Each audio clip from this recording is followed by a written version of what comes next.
Captain Jake Morrison stood on the bridge of the UHS Wanderer, watching the dead planet grow larger on the main screen. Kepler 442b looked like a brown and gray ball of rock floating in the darkness of space. No life signs, no energy readings.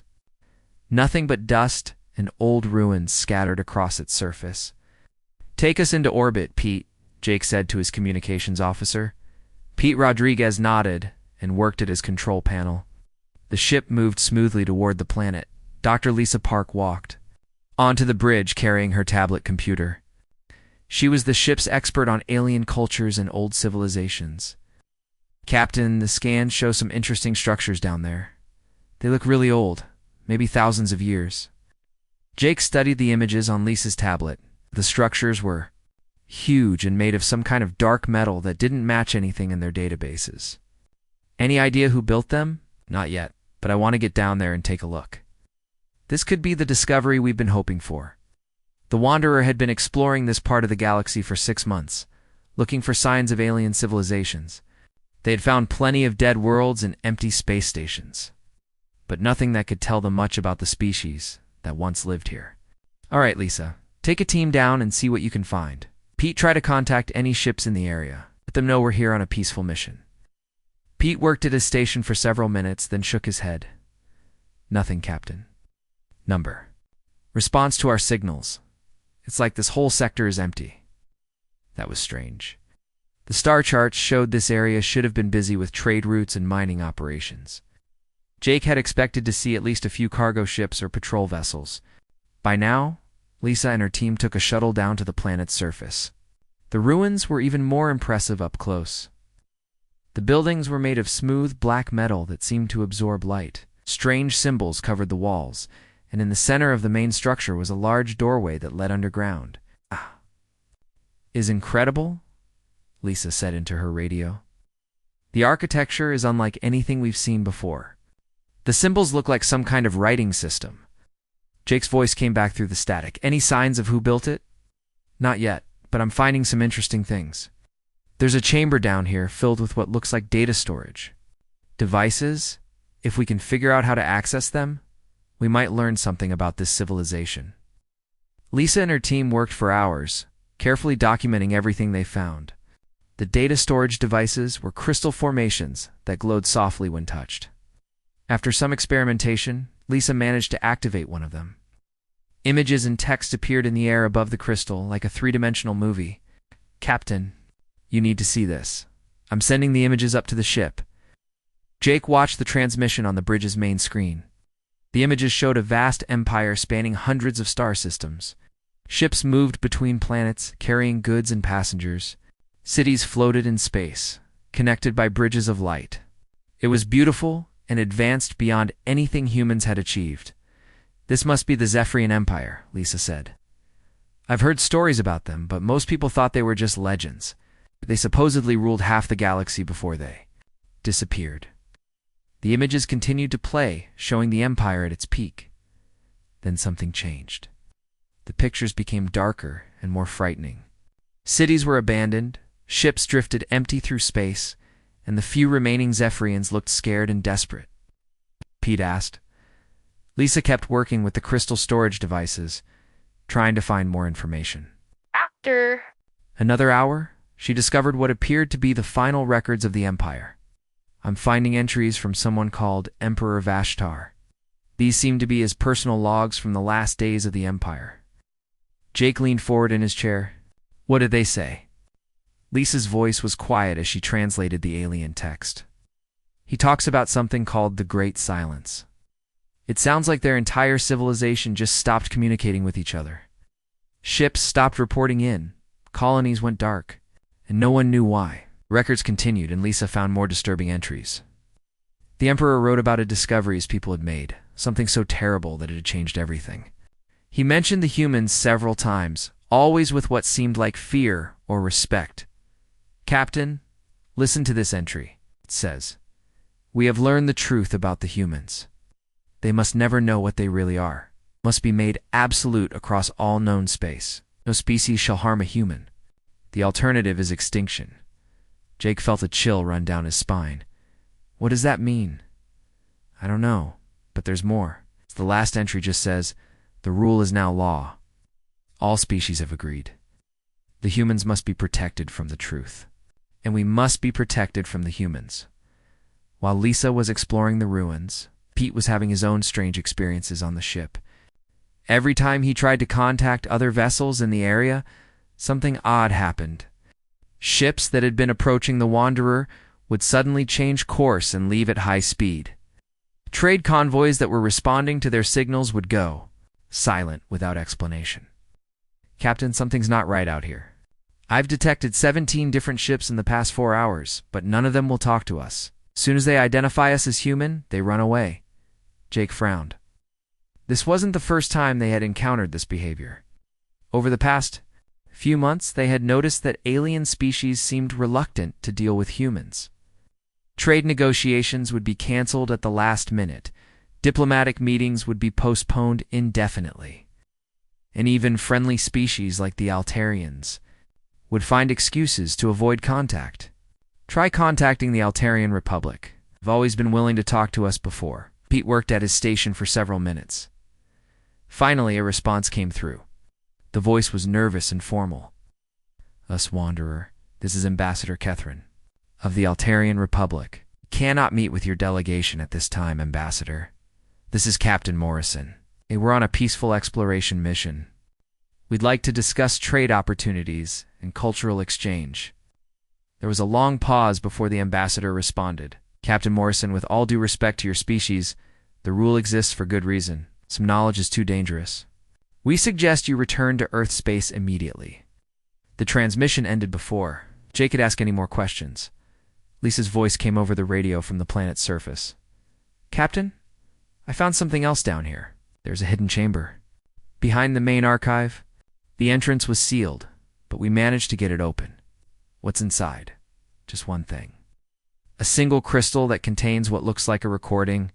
I'm going to activate it now." The image that appeared on the Wanderer's main screen made everyone on the bridge go silent. It showed humans in battle, but these humans were different from any Jake had ever seen. They moved with incredible speed. Their eyes glowed with a strange inner light. They were tearing through advanced alien technology with their bare hands. The aliens they were fighting had weapons that could destroy buildings. But the humans seemed almost immune to the damage. They fought with a fury and effectiveness that was both impressive and terrifying. "When was this recorded?" Jake asked. Lisa checked the timestamp on the crystal. Her voice was barely a whisper when she replied, 50 years ago, Captain." This was recorded 50 years ago. Jake stared at the screen. Watching the humans in the recording destroy an entire alien military base with nothing but their bare hands. These weren't ancient warriors from some forgotten time. This had happened during his own lifetime when he was just a child. "Lisa, pack up everything you can carry. We're leaving this planet right now. Captain, there's so much more to learn. Here, we could spend months studying these records. We're leaving now. That's an order." Jake knew they had stumbled onto something much bigger and more dangerous than a simple archaeological discovery. The galaxy's refusal to harm humans, the strange behavior of alien species, and now this recording of humans with impossible abilities, it all connected somehow. As the Wanderer left orbit around Kepler 442b, Jake couldn't shake the feeling that their discovery would change everything. Whatever the truth was about humans and their place in the galaxy, he was certain that some very powerful people would want to keep it secret. The question was, would they be allowed to live long enough to find out what that truth really was? The UHS Wanderer docked at Earth Station Alpha 3 days later. Jake Morrison had sent his report ahead, but when he tried to access it from the station's computers, he found that it had been classified at the highest security level. He hadn't even submitted it to anyone yet. "Captain Morrison, please report to Admiral Kate Sullivan immediately," came the announcement over the station's speakers. Jake had barely stepped off his ship when the message played. Admiral Sullivan's office was on the top level of the station, with large windows that showed Earth spinning slowly below. She was a tall woman with gray hair and sharp eyes that seemed to see everything. When Jake entered, she was not alone. Captain Morrison, this is Director Ryan Walsh from the Historical Anomaly Research Group. Please sit down. Jake had never heard of the Historical Anomaly Research Group, but Director Walsh looked like the kind of man who dealt with government secrets. He was thin and pale, with nervous hands that moved constantly.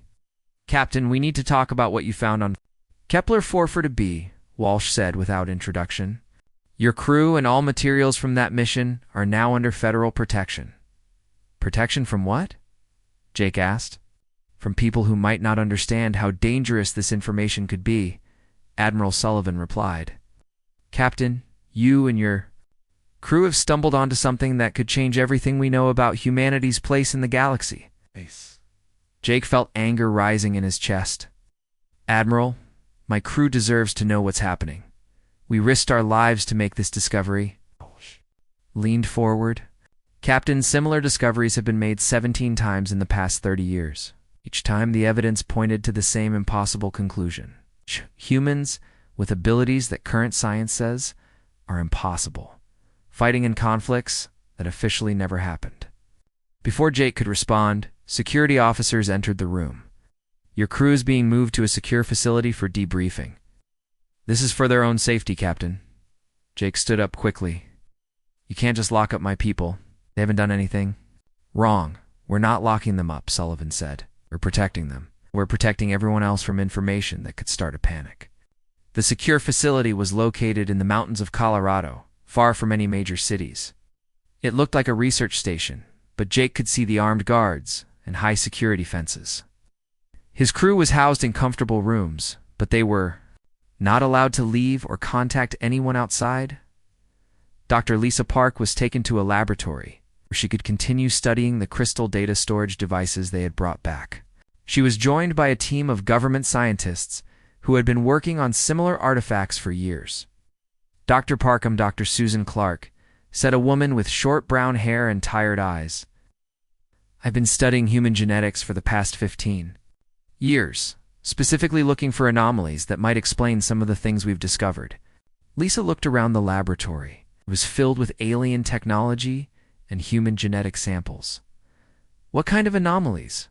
DNA sequences that don't belong in the human genome? Genetic markers that appear to be artificially inserted? We found them in approximately 12% of the human population, but they're dormant. Dr. Clark showed Lisa her research. The genetic sequences were unlike anything found in nature. They were too complex and too perfectly designed to have evolved naturally. What do they do when they're active? Lisa asked. We don't know for certain, but we have theories. Enhanced physical capabilities, improved reflexes, possibly even accelerated healing. The problem is that we've never been able to activate them safely. While Lisa worked with Dr. Clark, Pete Rodriguez was being questioned by Director Walsh and his team. They wanted to know every detail about the alien responses to their communications. You said the ships would run away as soon as they identified you as human, Walsh said. How exactly did that happen? Pete thought back to the encounters. They would respond normally at first. Standard greeting protocols, trade inquiries, that sort of thing. But as soon as we identified ourselves as being from Earth, everything changed. The transmissions would cut off, and the ships would leave at maximum speed. Did any of them explain why? Only the Altarian ambassador, and he just said that the rule exists for good reason. He seemed scared, sir. Walsh made notes on his tablet. Pete, I need you to understand something. The behavior you observed isn't unusual. We've been tracking it for decades. Every alien species we've encountered shows the same response to contact with humans. But why? That's what we're trying to find out. Meanwhile, Jake was being held in a different part of the facility. Security Chief Ben Murphy, who had served with Jake for 5 years, was in the room next to his. Late at night, when the guards were changing shifts, Ben managed to pick the lock on his door. Captain, we need to get out of here, Ben whispered. As he opened Jake's door, I've been listening to the guards talk. They're planning to keep us here indefinitely. Jake looked down the empty hallway. Where can we go? They'll find us in ours. I have a friend who owes me a favor. Someone who can help us disappear long enough to figure out what's really going on. They made their way through the facility, avoiding the security cameras and guard patrols.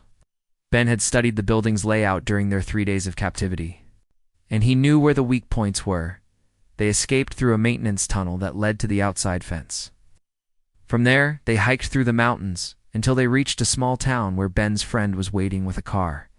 "Jake, meet Carol Johnson," Ben said. "She used to work for the government, but she left when she found out what they were really doing." Carol was a woman in her 40s with strong hands and alert eyes. She looked like someone who had seen combat. "Captain Morrison, Ben told me about your situation. You're not the first people to discover the truth about what's happening." Drove them to a cabin in the woods, far from any roads or communication towers. Inside, the walls were covered with photographs, documents, and maps connected by red string. "What is all this?" Jake asked. "Evidence," Carol replied. "A cover-up that goes back 70 years. Your government has been hiding the truth about human capabilities since the 1950s. She showed them photographs of people performing impossible feats. Humans lifting cars over their heads, moving faster than cameras could follow, surviving injuries. That should have been fatal. These people all volunteered for government experiments. They were told they were helping with medical research, but they were actually part of a program to unlock dormant human abilities." Jake studied the photographs. The people in them looked normal, but they were doing things that should have been. "Impossible? Are they still alive?" he asked. "Some of them? They live in hiding now, trying to control abilities they don't fully understand. The government watches them, but they don't interfere as long as they stay quiet." Carol led them to another room where a man was sitting in a chair, reading a book. He looked up when they entered, and Jake saw that his eyes had a strange quality to them, as if light was reflecting from somewhere deep inside. "Captain Morrison, I'm glad you're here," the man said. His voice was calm, but there was something unsettling about it. "My name is Tony Martinez. I was part of the experiments 20 years ago." Tony stood up, and Jake noticed that he moved with perfect balance and grace. Every movement seemed calculated and precise. "What can you do?" Jake asked. Tony smiled. "Watch." He moved to the other side of the room so quickly that Jake's eyes couldn't follow him. One moment he was standing next to the chair, the next he was by the window 15 feet away. "The government told us we were helping with military research," Tony said. "They exposed us to alien technology and strange energy fields. Most of us didn't change at all, but a few of us started developing abilities." "What kind of abilities?" "Enhanced. Strength, speed, reflexes, improved healing, and something else, an understanding of technology that we never had before. I can look at any machine and know how it works, even if I've never seen it before." Jake felt a chill. "Tony, have you ever seen alien technology?" "Yes. It's like looking at something I built myself. I know exactly how to use it, how to repair it, how to improve it. It's as if the knowledge was already in my head, just waiting to be unlocked." Carol showed Jake more documents. "We found 12 other people like Tony. They all have the same abilities to varying degrees. But there's a problem." "What kind of problem?" "They're changing. Not just physically, but mentally. They're becoming more aggressive, less empathetic. Tony is one of the few who can still control it." Tony nodded. "Sometimes I look at normal humans and I feel ... superior, like they're children who need to be protected or controlled. Have to fight that feeling every day." Jake looked at the evidence spread across the walls. It's government experiments, hidden abilities, alien technology that humans seemed designed to understand. It was all connected to what they had found on Kepler 442b. "Carol, do you think this is why the aliens won't hurt humans? Because they know what we're capable of?" "I think they know something we don't," she replied. "Something about what humans really are." Outside the cabin, unknown to Jake and his companions, government satellites were scanning the area. Director Walsh had tracking devices in their clothes, and teams were already moving to surround the cabin. Carol Johnson heard the helicopters first. The sound echoed through the mountains, getting closer every minute. She looked out the cabin window and saw black vehicles moving up the dirt road. "They found us," she said to Jake Morrison. "We need to leave now." Tony Martinez was already moving. He packed the most important documents into a backpack while scanning the area around the cabin. His enhanced senses could detect the government agents before they came into view. "Oh, there are at least 20 of them," Tony said. "Cabin surrounded, but there's a path through the woods that they haven't covered yet." Ben Murphy grabbed his jacket. "How long do we have?" "Maybe 5 minutes before they close the circle," Tony replied. Carol led them out the back door and into the thick forest behind the cabin. Tony moved ahead of the group, his enhanced abilities allowing him to spot obstacles and threats in the darkness. Jake followed closely, still trying to understand what was happening to his life. They hiked through the mountains for 3 hours before reaching another safe house. This one was bigger than the cabin, and Jake could see lights in multiple windows. Carol knocked on the door in a specific pattern, and it opened immediately. "Carol, thank God you're safe," said a woman with short blonde hair. "We heard about the government raid on the Colorado facility. Lisa Park and Pete Rodriguez are here." Jake felt relief wash over him. "Are they all right?" "They're fine, but they have some incredible news. Come inside." The safe house was full of people. Jake counted at least 15 individuals, and he could tell that several of them had the same quality that Tony possessed. They moved with perfect coordination, and their eyes held that strange inner light. Lisa Park ran to Jake when she saw him. "Captain, you're not going to believe what we've learned. Dr. Clark brought us here after the facility was evacuated. She's been working with these people for years." Dr. Susan Clark approached them. She looked tired but excited. "Captain Morrison, we've made some breakthrough discoveries. The genetic analysis of your crew members who were exposed to the alien archive shows something remarkable." She led them to a room filled with computer equipment and scientific instruments. "The dormant sequences in human DNA aren't just random anomalies.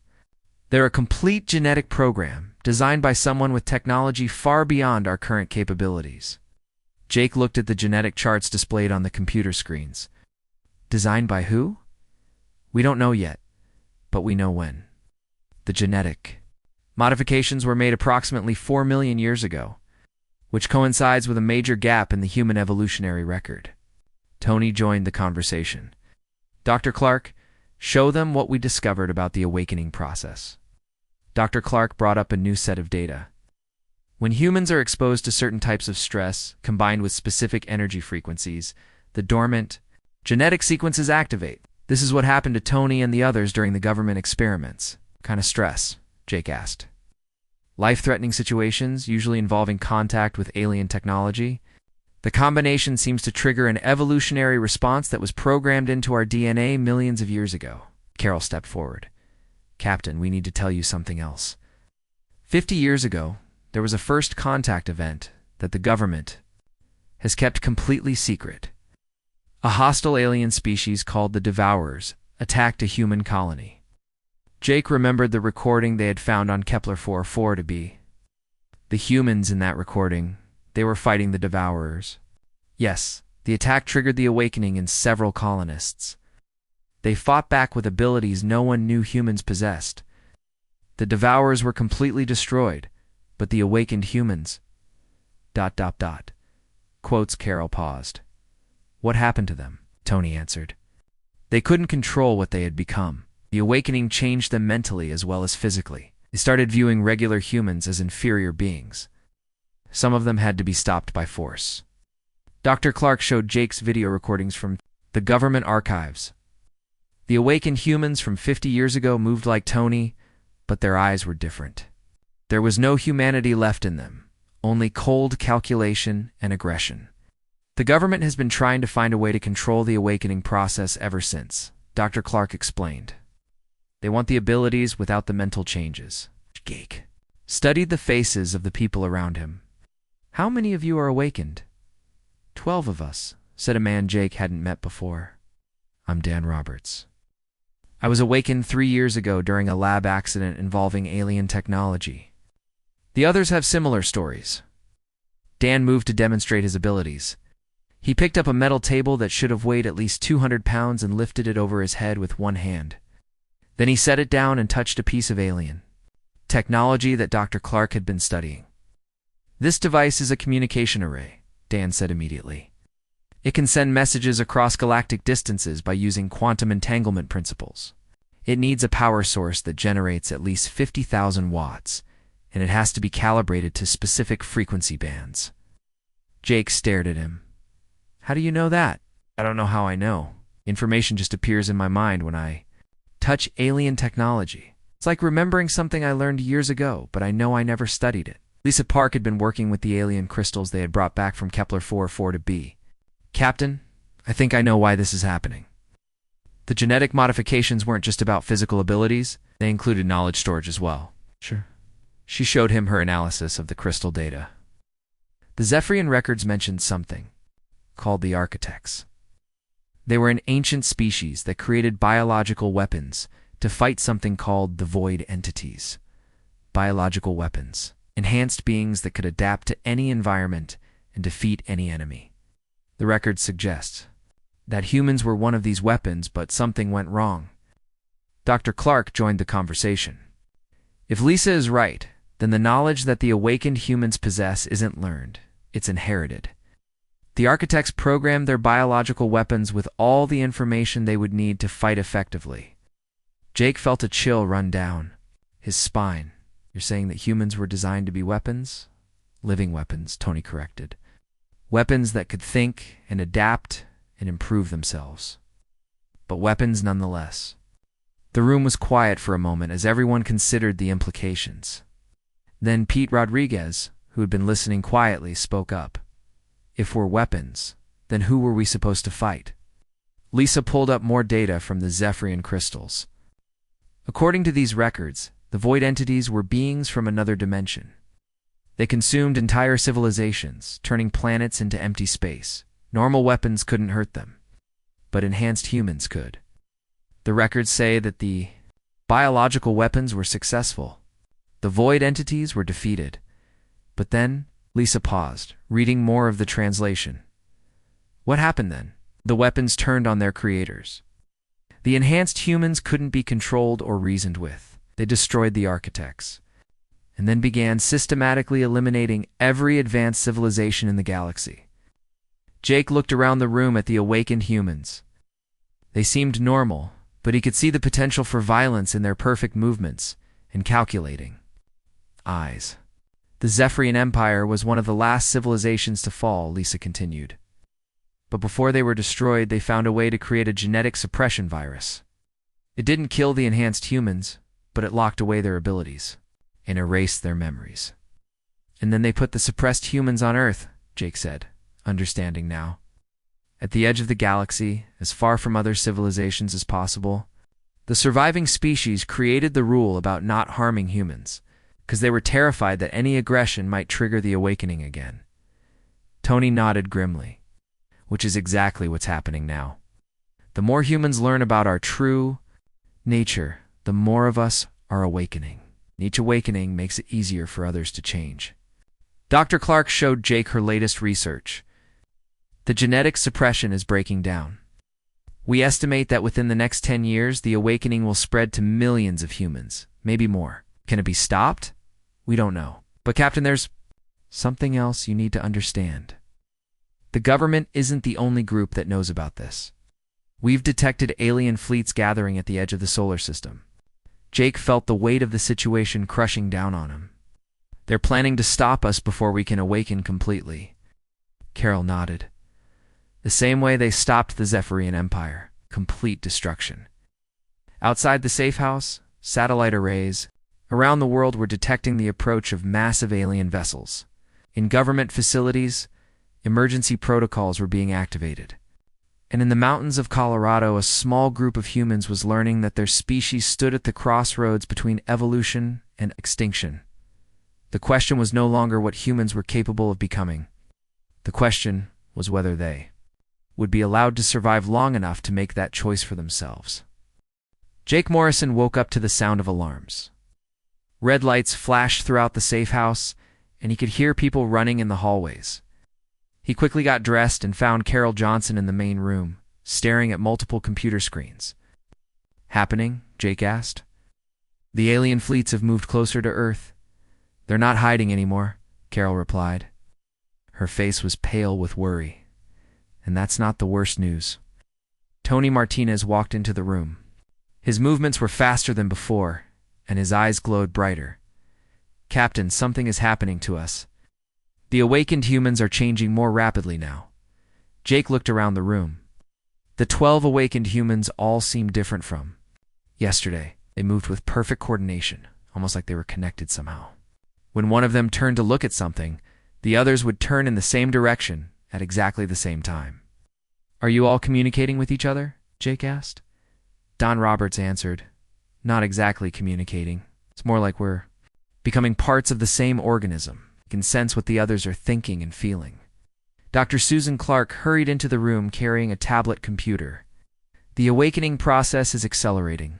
The past 24 hours, we've detected over 300 new cases worldwide. People are changing without any exposure to alien technology. How is that possible? Jake asked. You think the awakened humans are somehow triggering the change in others? It's like a virus spreading through the population. Lisa Park joined them with more disturbing news. I've been analyzing the Zephyrian records all night. I found the complete history of what happened 4 million years ago. She connected her tablet to the main display screen. Images appeared showing an advanced alien civilization, unlike anything they had seen before. The beings were tall and graceful, with technology that seemed to blend science and art. These are the architects, Lisa said. They ruled most of the galaxy for millions of years. Their civilization was peaceful and focused on knowledge and exploration. The images changed to show something terrible. Dark shapes moved between the stars, consuming entire solar systems. Planets disappeared, leaving only empty space behind. The void entities came from somewhere outside our dimension. They fed on energy and matter, but they preferred to consume living beings. Entire civilizations would vanish overnight. Jake watched as the images showed the architects trying to fight back. Their weapons had no effect on the void entities. Ships, planets, and space stations were destroyed as if they were made of paper. The architects were desperate.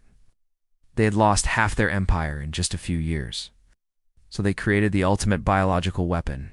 The next images showed laboratories where the architects were working with genetic material from hundreds of different species. They were combining and modifying DNA to create something new. They took the best traits from every species they could. Find strength, speed, intelligence, adaptability, and most importantly, the ability to learn and improve rapidly. But they also added something else. Lisa paused the display on an image that made Jake's blood run cold. It showed early humans, but they looked nothing like modern people. They were taller, stronger, and their eyes burned with an inner fire that looked almost hungry. They made us aggressive. Not just willing to fight, but needing to fight. Architects programmed us to see other life forms as either resources or threats. Tony nodded grimly.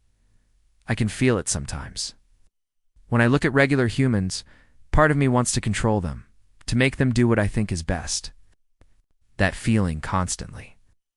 The biological weapons were incredibly successful, Lisa continued. They could adapt to any environment, understand any technology, and fight with a ferocity that even the void entities couldn't match. The images showed enhanced humans battling the dark entities in space. The humans moved through the vacuum, without protection, tearing apart creatures the size of buildings with their bare hands. But after the void entities were defeated, the enhanced humans didn't stop fighting. They turned on the architects and every other species in the galaxy. Jake watched in horror as the images showed enhanced humans destroying entire civilizations. They moved through alien cities like a plague, converting some beings and killing others. Nothing could stop them. They weren't evil, Dr. Clark said. They were just following their programming. It had been designed to eliminate threats and expand their territory. Once they ran out of external enemies, they started seeing everyone else as competition. How many people did they kill? Jake asked. Billions. The enhanced humans wiped out 90% of all intelligent life in the galaxy. The few species that survived did so by hiding or running to the furthest edges of space. They said. Showed more images from the Zephyrian records. The survivors spent thousands of years developing a weapon that could stop the enhanced humans. Not kill them, but change them back into something controllable. The genetic suppression virus, Jake said. It took them 50 attempts to get it right.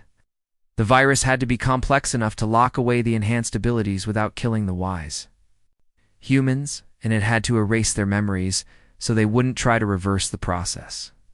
The final images showed the last battle. The remaining civilizations had gathered their fleets for one final attack on Earth. The enhanced humans had established their main base. They didn't use weapons, Lisa explained. They used the virus. It spread through the enhanced human population in a matter of weeks. The humans collapsed, their abilities locked away, their memories gone. And then the aliens moved them to Earth, Jake said, as far from other civilizations as possible. And they created the rule that no species should harm humans because any aggression might trigger the awakening again. Carol looked up from her computer screens, which is exactly what's happening now. Oh. The virus is breaking down after 4 million years, and humans are starting to remember what they really are. Jake felt sick. How many people know about this? More. Every day. The government has been trying to contain the information, but it's spreading too fast. There are awakened humans on every continent now, and they're all starting to exhibit the same aggressive tendencies. Tony and the other awakened humans had been listening to the conversation with strange expressions. Jake could see something changing in their faces, as if they were remembering things they had never learned.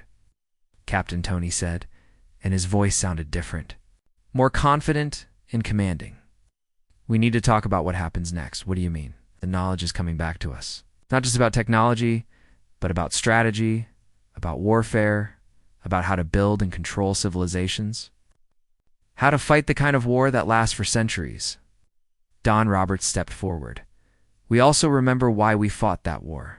Other species are weak. They're inefficient and emotional, and they make poor decisions. The galaxy would be better if it was managed properly. Jake felt a chill run down his spine. Managed by who?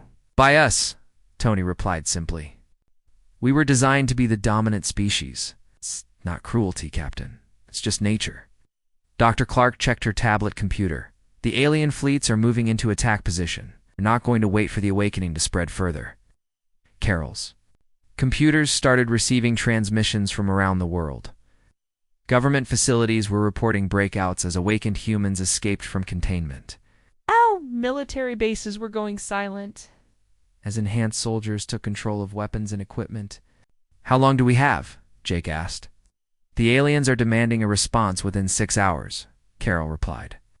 They want all awakened humans to surrender for containment, or they'll implement what they call Protocol 7, which is complete sterilization. Of Earth, they did it to 3 other planets during the last war. Jake looked around the room at the awakened humans. They were all staring at him with those glowing eyes, and he could see the ancient programming taking hold of their minds. Out there. Has to be another way, he said. Tony smiled, but it wasn't a friendly expression. There is, Captain. We fight. We take control of Earth's military forces. We reverse the genetic suppression in the rest of the population. What? And we remind the galaxy why they were afraid of us in the first place. That would mean war with every alien civilization. Yes, Tony replied, and this time we'll win. Outside the safe house, the first reports were coming in of enhanced humans taking control of nuclear weapons facilities.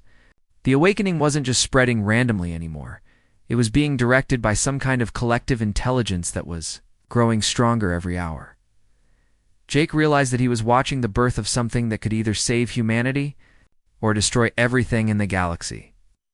The question was whether there was still time to find a third option before the choice was taken out of human hands entirely. Jake Morrison stood in the center of the safe house, watching the awakened humans prepare for war. Tony Martinez was coordinating with enhanced humans around the world using some kind of mental connection that regular humans couldn't access. Their eyes glowed brighter now, and they moved with perfect unity. Captain, you need to make a choice, Tony said without looking away from the tactical displays. You can help us take control of Earth's defenses, or you can stand aside. You cannot stop us.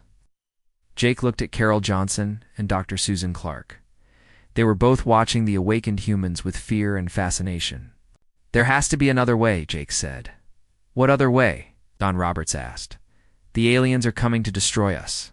You can either fight back or die quietly. Those are the only options. Dr. Clark was working frantically at her computer station. Actually, there might be a third option. I've been analyzing the genetic suppression virus, and I think I can modify it. Nice. Tony turned toward her, his glowing eyes focusing with dangerous intensity. Modify it how? Instead of completely suppressing the enhanced abilities or letting them run wild, I can create a version that gives humans conscious control over the awakening. You could access your abilities when needed, but maintain your humanity and moral. Reasoning? That's impossible, Tony said. The programming is too strong. You're either human or you're awakened. There's no middle ground. Maybe there is, Jake said. Dr. Clark, how would this modified version work? The enhanced abilities would still be there, but they would be connected to the conscious mind instead of the subconscious programming. Humans could choose when to use their abilities and how far to take them. Lisa Park looked up from the alien crystals she had been studying. Captain, I found something in the Zephyrian records. There was one attempt to create controlled, enhanced humans during the original war. Failed, but the research might help. Jake studied the information Lisa had discovered. The Zephyrians had tried to create enhanced beings who could fight the awakened humans without losing their sanity. The experiment had produced only one successful subject, but that individual had been able to match the awakened humans in combat while retaining full moral capacity. What happened to that subject? Jake asked. He died fighting against the awakened humans. But before he died, he managed to convince several of them to accept a modified suppression treatment. It didn't work perfectly, but it slowed their aggression, enough for the final virus to be effective. Tony was listening to the conversation, but Jake could see that his attention was divided. Reports were coming in from around the world of enhanced humans taking control of military installations and government facilities. Captain, we don't have time for experiments, Tony said. The alien fleets will attack in less than 4 hours. We need to prepare our defenses now. Dr. Clark finished her calculations. I can synthesize the modified virus, but I need someone to test it. Someone who's willing to undergo the awakening process while staying connected to their humanity.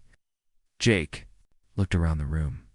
The awakened humans were staring at him with those glowing eyes, and he could feel their collective judgment. They saw him as weak, as something to be protected or controlled. I'll do it, Jake said. Captain, no, Carol said immediately. It's too dangerous. We don't know if the modified virus will work. If it doesn't work, then humanity becomes a species of monsters who destroy everything they touch. If the original awakening continues, we'll be at war with the entire galaxy within days. Tony stepped closer to Jake. Captain, you don't understand what you're volunteering for. The awakening process is painful, and there's no guarantee you'll survive it. I understand perfectly. Someone has to try, and I'm the one making the choice. Dr. Clark prepared the modified virus while Jake said goodbye to his crew. Pete Rodriguez looked worried, and Ben Murphy tried to talk him out of the decision. But Jake knew that someone had to bridge the gap between regular humans and the awakened. Once the injection felt like fire spreading through Jake's veins. His vision blurred, and he could hear his heartbeat echoing in his ears. Then the pain hit him like a physical blow, and he collapsed to the floor. For several minutes, Jake felt like he was dying. His body burned from the inside, and strange knowledge flooded his mind. He could suddenly understand the alien technology around him, see tactical possibilities he had never noticed before, and feel an overwhelming urge to dominate everyone in the room. But Dr. Clark's modification was working. Instead of the knowledge and instincts taking control of his mind, Jake could feel them as separate from his conscious thoughts. He could access the enhanced abilities when he chose to, but they didn't override his personality. Jake stood up slowly. The world looked different now. He could see energy patterns in the electronic equipment, hear conversations happening in other rooms, and sense the exact positions of everyone around him. But he was still himself. How do you feel? You're Dr. Clark asked, different, stronger, but still human. Jake looked at Tony. I can feel what you're experiencing. The programming is trying to make me see everyone else as inferior, but I can choose not to listen to it. Tony stared at him with surprise. That should be impossible. The awakening changes everything about how you think. Maybe it doesn't have to. Jake could feel the collective consciousness that connected the awakened humans. It was like a constant whisper in his mind, urging him to join their cause and help them take control of the world. But he could also feel something else, doubt and confusion from some of the awakened humans who weren't completely lost to the programming. Tony, I know you can still hear me in there.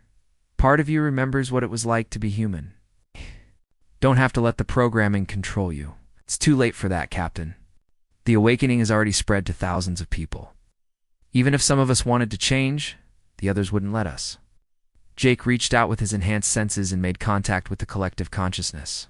Instead of joining it, he tried to show the other awakened humans what he was experiencing, the ability to be enhanced. While remaining human, the response was immediate and violent. The awakened humans around the world rejected his presence in their mental network and tried to force him to submit to their collective will. But Jake's modified awakening protected him from their influence. During the mental battle, something unexpected happened. Carol Johnson suddenly gasped and grabbed her head. "Something's happening to me," she said. Dr. Clark ran to her with a scanner. "She's awakening, but it's different. The modified virus in Jake's system is somehow affecting people around him." One by one, the other regular humans in the safe house began to change. But instead of becoming aggressive like the original awakened humans, they retained their personalities while gaining enhanced abilities. Tony and the other awakened humans watched in shock as Jake's crew transformed into enhanced beings who could match their abilities, but chose not to use them for domination. "This isn't possible," Tony said, but Jake could hear uncertainty in his voice for the first time. "It is possible. You can choose to be both enhanced and human. You just have to remember what you were before the programming took over." Ouch. Jake reached out to Tony through the collective consciousness again. This time, instead of trying to force change, he simply showed Tony his memories of their friendship and their shared experiences exploring the galaxy. For a moment, the glow faded from Tony's eyes. "Jake, I remember who I used to be." But the collective consciousness fought back, trying to restore Tony's programming. Other awakened humans around the world were resisting the change, preferring the certainty of their enhanced instincts to the complexity of choice.